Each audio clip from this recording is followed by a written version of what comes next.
Well, my fellow hobbits, here comes the end of our long journey, the return of the king. It's finally done. I've read it, and now I'm a bit bummed out, you know. After every great story, no matter how good the ending, uh, it's just, a sad event. And let me tell you, that long bottom leaf hits different. But I have to say this.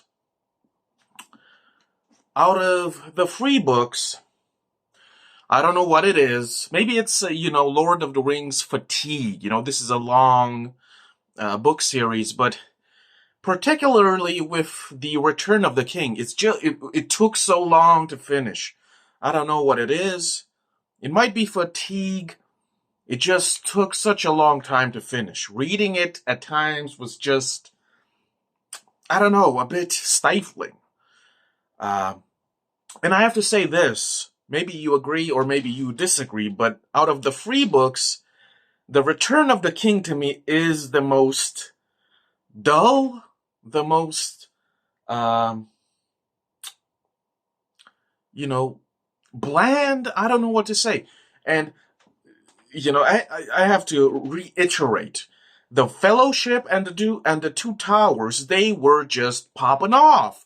Reading them was phenomenal, fast, no problem. But arriving at The Return of the King, something changed, and it was just such a toil at times, right? It's such a drag at times, which is, to me, inexplicable. But at times I was just, I don't want to read this today, and I think I took a break for like 2 weeks, maybe, because I don't know. I just didn't feel, the excitement that the other two books had, right?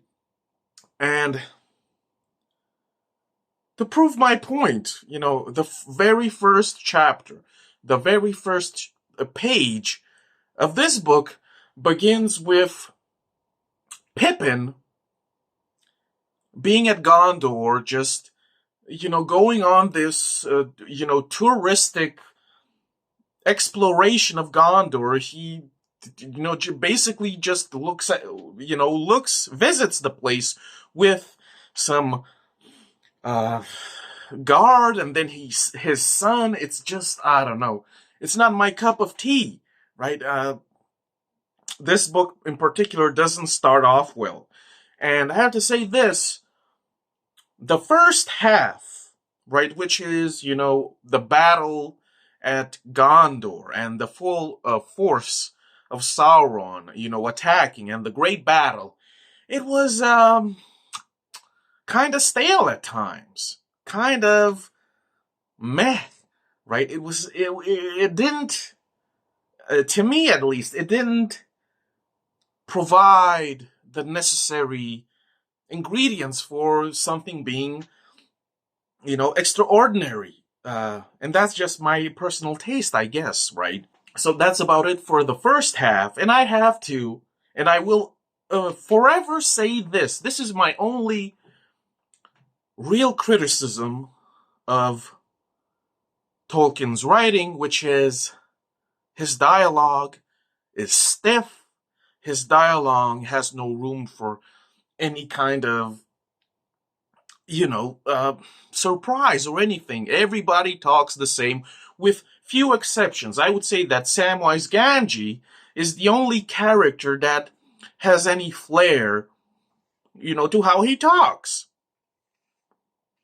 And maybe Frodo. We have a few exceptions here and there that are minute. But overall, the dialogue is just, I don't know, it's just so stiff. I get it that this is happening a long time ago, and it's kind of medieval in setting, and everybody has to talk in this, old-timey English, but everybody, every page of dialogue has to start with alas and go thither,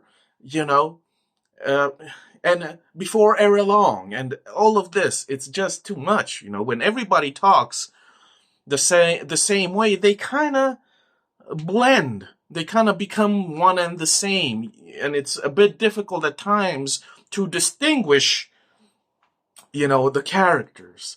Um, um, because, because his dialogue is so stiff at times, you kind of get bored of it. You don't pay as much attention as you should.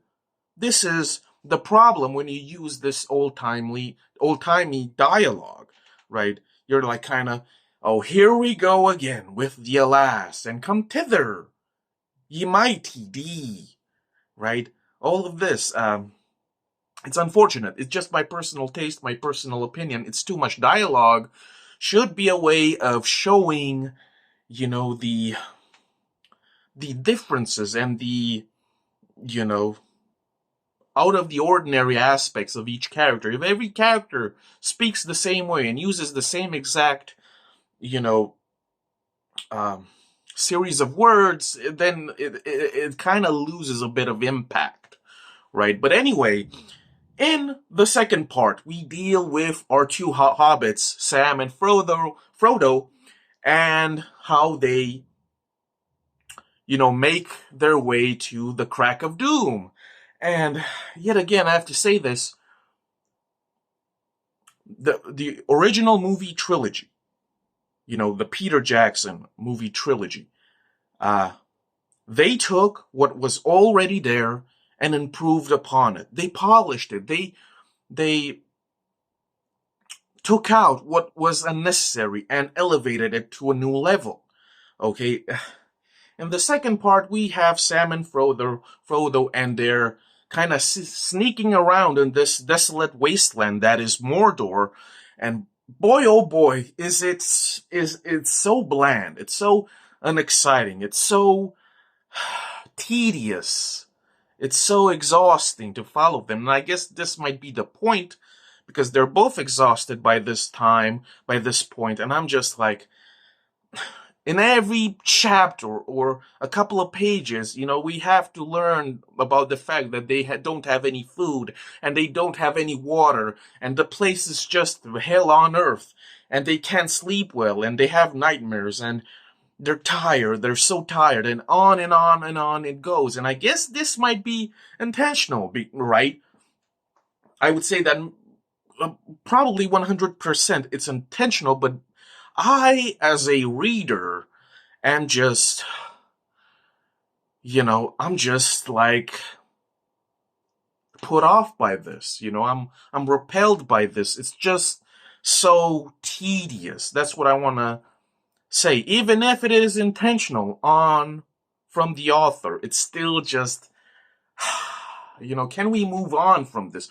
I don't need 150 pages of Sam and Frodo just, waddling around trying to find some water, and they only have lembas bread and all of this, right? It's fine, but for 150 pages or whatever, it's just too much tedium. It's just too much banality, right? By the end, of course, the ring is destroyed, all because, Bilbo had, mercy. All the way back in The Hobbit, he spared Gollum, and this is why the ring could be destroyed, right? So you could call it karma or whatever, right?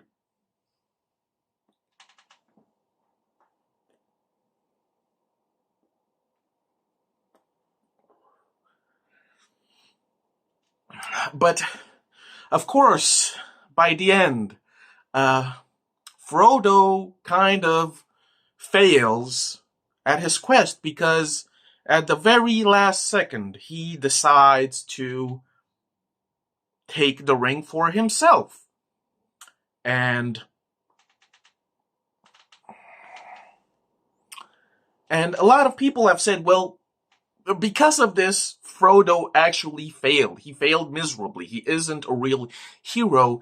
because at the very last second, when he had to, prove himself and act and demonstrate that he is indeed the hero, he kind of turns evil and decides to, take the ring for himself. And if it weren't for Gollum, the ring wouldn't have been destroyed, and Frodo would have been the next Dark Lord or whatever. Right? But I disagree with this. Of course, you have to understand that by the end, Frodo is just miserable. He is on his last reserves. He is just beaten and battered, and he doesn't even feel, he doesn't feel the need for food. He doesn't feel hunger. He doesn't feel thirst. He's just empty. Right? And even when he closes his eyes, he only sees is the all-seeing eye of Sauron, right? So by this point, Frodo is ravaged. He is in a terrible state, easily influenced because he has no defenses anymore. He's simply somebody that has been, ravaged in every way possible. There are no more defenses, right? So to me, this makes sense why at the very last second, Frodo just, turns evil, in quotations, and decides to take the ring for himself. It makes sense, right? To me, he didn't fail, right? To me, this had to happen, right? He did his job. He brought the ring all the way to the volcano with the help of Sam, and this is, a tale of two heroes, of two ring bearers, right? To me, all of the pieces fell into place, and, it had to be this way, because Frodo, kind of failed at the end, it shows that he was just some guy at the end, special in his own way, just like Bilbo, but he was a guy at the end. And this long journey across, who knows, what incredible distances, all of this, they had a toil, they had a price, and the price was paid, and by the end, of course, Frodo turns out to be, a wreck, a shell, But I have to say this about Frodo. This is just my, fantasy, if you will. But you know how in the first movie, at the Prancing Pony, when Frodo puts on the ring for the first time accidentally, and the eye appears and just, taunts Frodo, I see you, you cannot hide, and all that. It's an amazing scene. But now, in The Return of the King in the book, something happens that doesn't happen in the movies, which is that Gollum attacks for the last time, and Frodo kind of snaps. Frodo kind of loses his shit. And out of nowhere, he kind of harnesses the power of the ring and becomes, mightier, taller, ominous, right? And he tells Gollum, if you ever touch me again, you will be thrown in the doom yourself, or something like that. And it's crazy. And he has this, almost evil aura about him, and Gollum is afraid, right? And this is what I've wanted to happen. You see, in my fantasy, this is what I've wanted to happen. See, in my fantasy, now Frodo is tired, he's exhausted, he's almost broken, he's devastated, right? And, he has had enough with everything. And so, for some reason, he puts on the ring again, right, one last time, and the eye appears again, and the eye tries to, taunt him, to scare him, all of that, and the eye says, I see you. And I would have loved for Frodo to just stand up and be just cold and just stern and stoic and done with it. And I would have wanted for Frodo to turn to the Eye of Sauron and say, no, I see you, motherfucker, right? That would have been, and the Eye would have been, holy shit, we got a badass over here, right? I would have loved to see that. But even when he kind of scares Gollum by invoking the power of the ring, it's still an amazing scene. And I think this scene is included in the animated version, right? It's still amazing, right? But I would have wanted something more out of Frodo and, using the ring, right? I would have wanted Frodo to be, what's the word I'm looking for? I would have wanted Frodo to be more involved in the ring, using the ring, confronting, Sauron's, many taunts, and, this is what I've wanted to see. I've wanted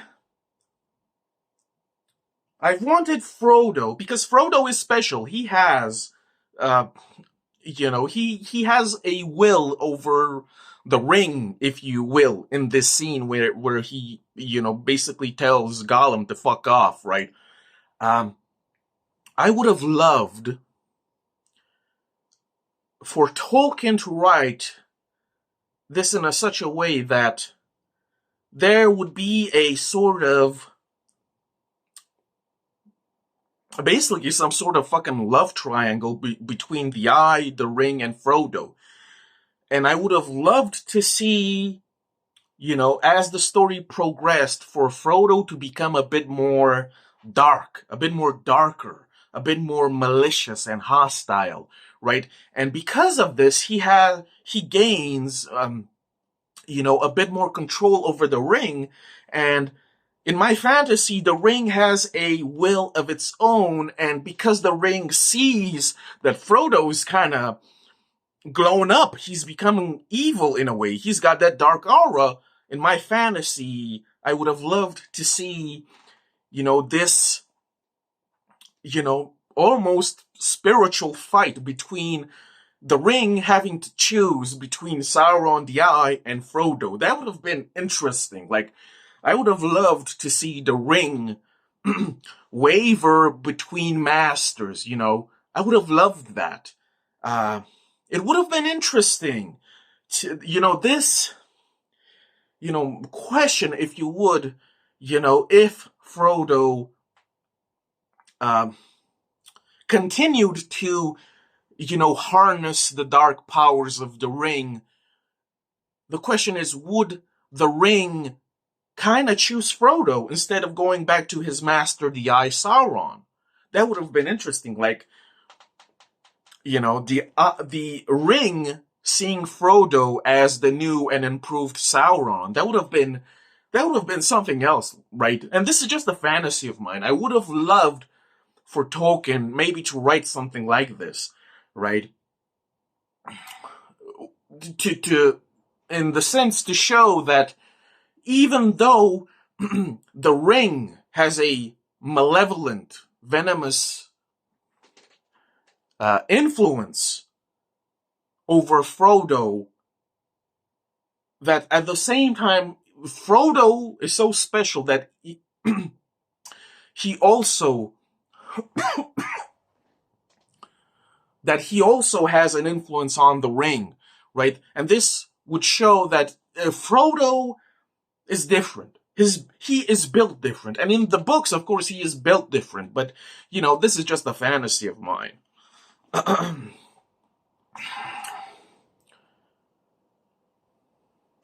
And I have to say this, over the years, over the generations, there have been fans who have, said, well,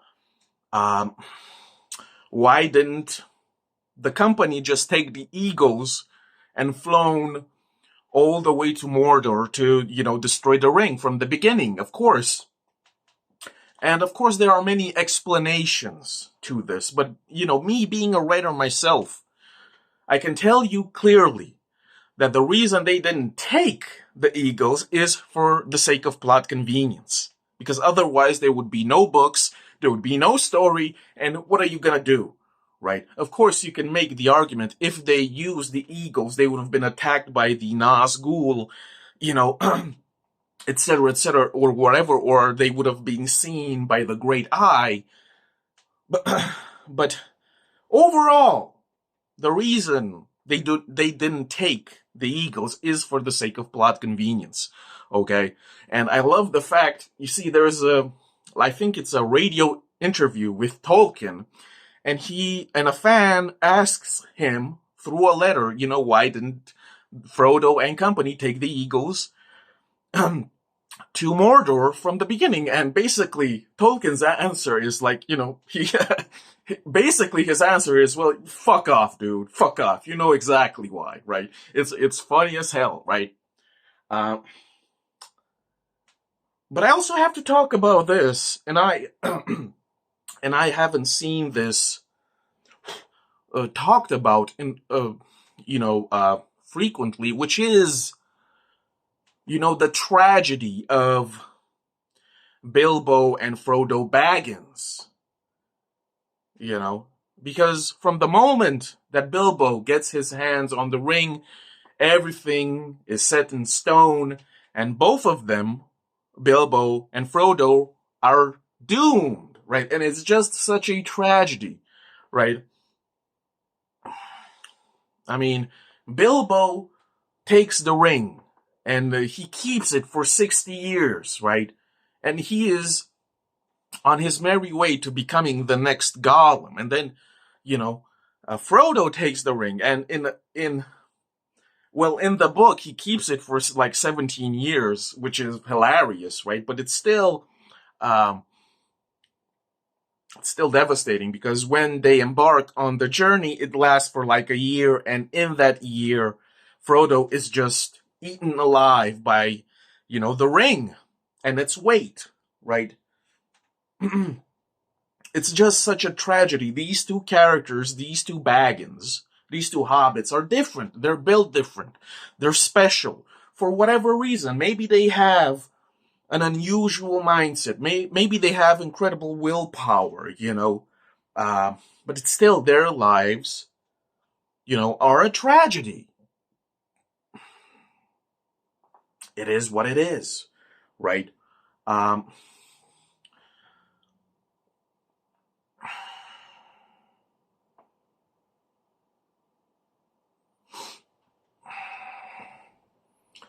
I have to say this.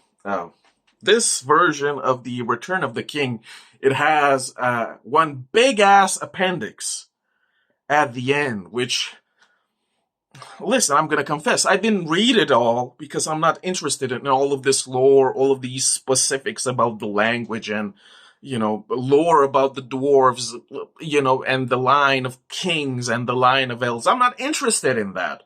But there's some really good information in the appendix, which I think it's an epilogue, right? It's an epilogue. The appendix, some parts of the appendix, are the epilogue. And let me tell you, after finishing the main story, this epilogue in the appendix, it bummed me out. It's just so sad, and I'm gonna say this, and this might be controversial, but I believe that what Tolkien does in the appendix is the most emotional writing he has ever done in the free books.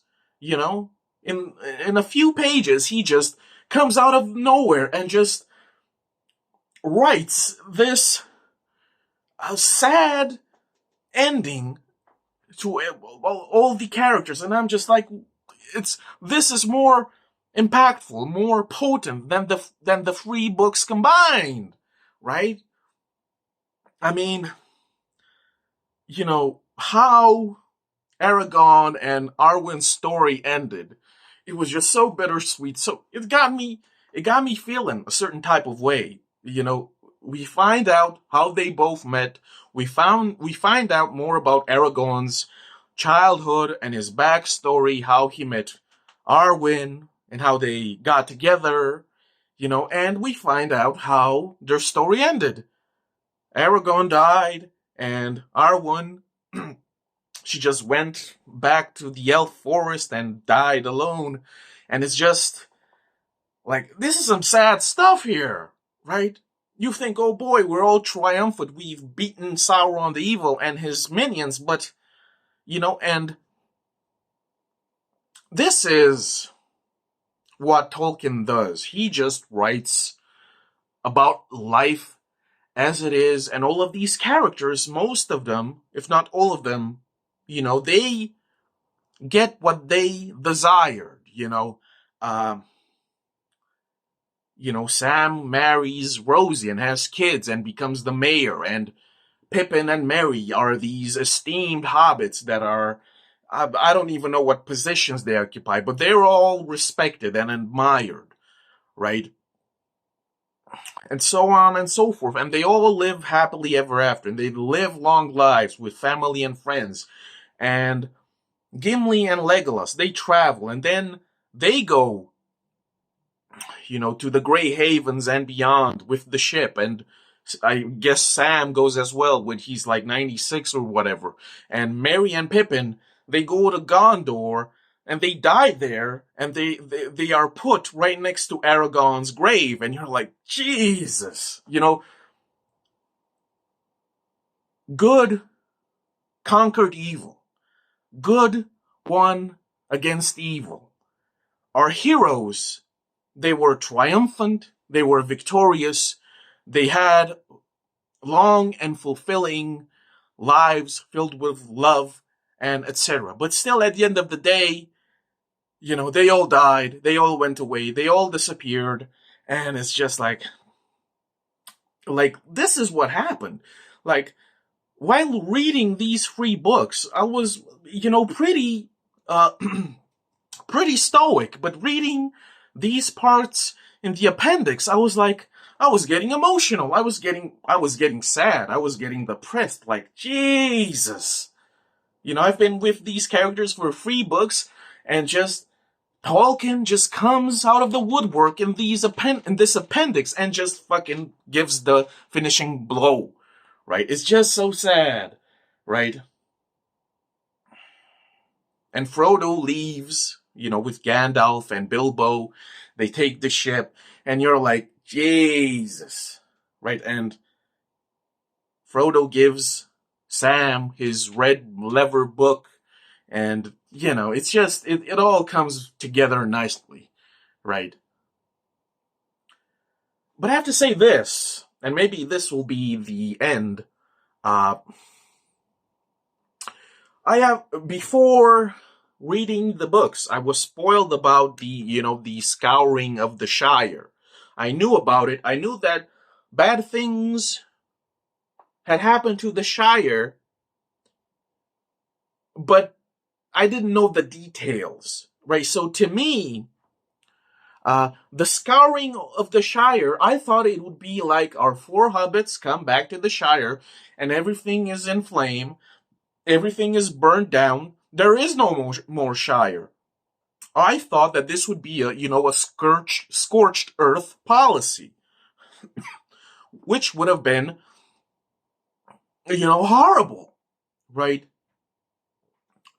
Imagine, like, these 4 hobbits have been through hell and back. They've been through these crazy battles, experienced so much strife and obstacles, right? And they come back to their home, finally, after escaping, death and terror, and their precious home is in ruins, right? But that does not happen because it would have been too depressing, right? So the scouring of the Shire is that some strangers have come along and they have taken control, and it's basically Saruman in disguise.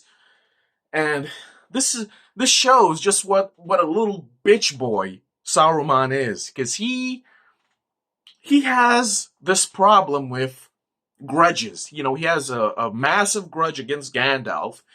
And because at the end, because Frodo spares him, because Frodo proves to be a bigger, better person than the great Saruman the White, Saruman takes that as an offense, takes that as an insult, and he decides to, brutalize the Shire just because Frodo showed him mercy, which is, so lame. Saruman is such a loser, right? So the Shire is taken over. The hobbits are basically under martial law, right? Some sort of, dictatorship. Crazy, right? And our four hobbits, they come along and they settle the score. They, they take over the Shire. They defeat these hooligans and ruffians, right? But there are losses. The Shire in part is destroyed. It's wounded. It's scarred. And our hobbits have to rebuild, of course. And it takes time, right?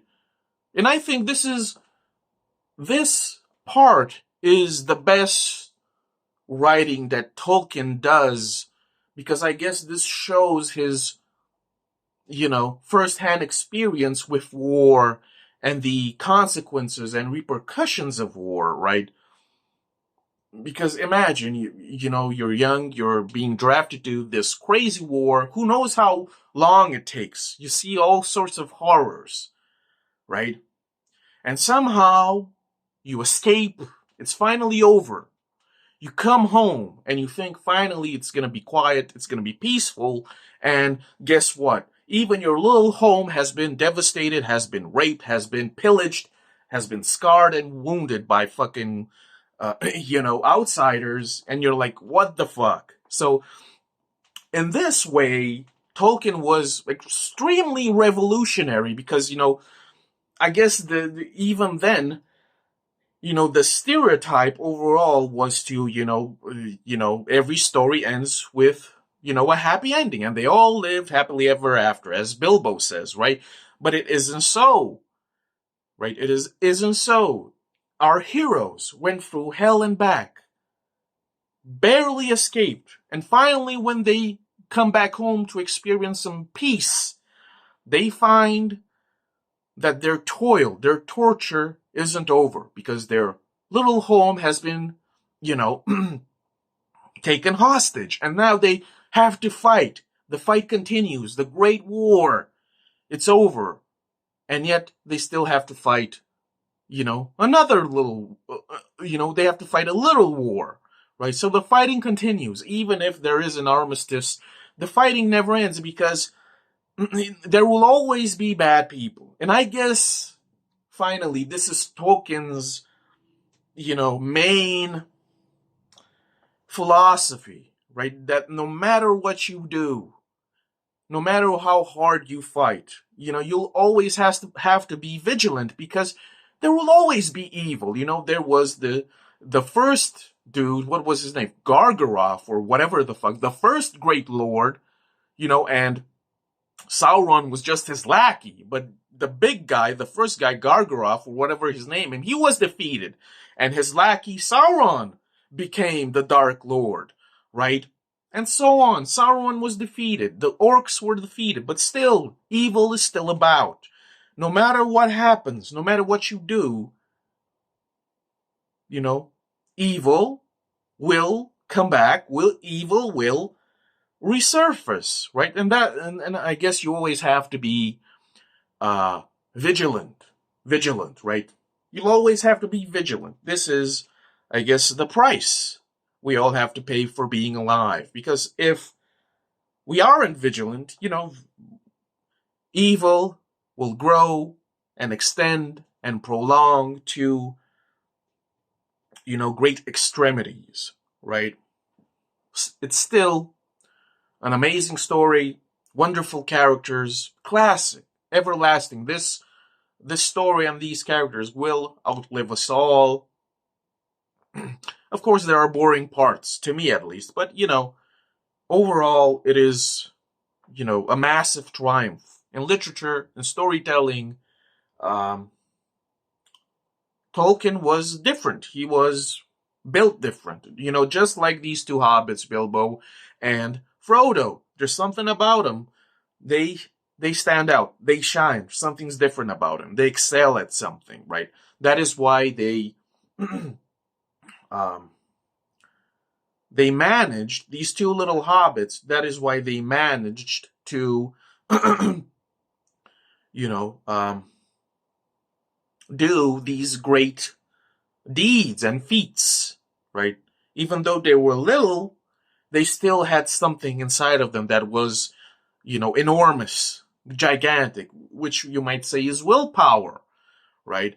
But I love the fact that by the end, having gone through all of this, I love the fact that Frodo has this tremendous change in his character where he is just like, hey, yo, you know what? Fuck violence, fuck killing, fuck, you know, just fuck conflict in general and confrontation.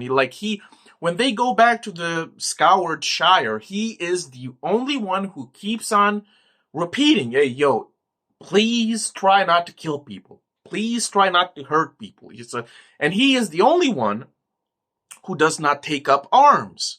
He is the only one who does not take up a sword or a weapon.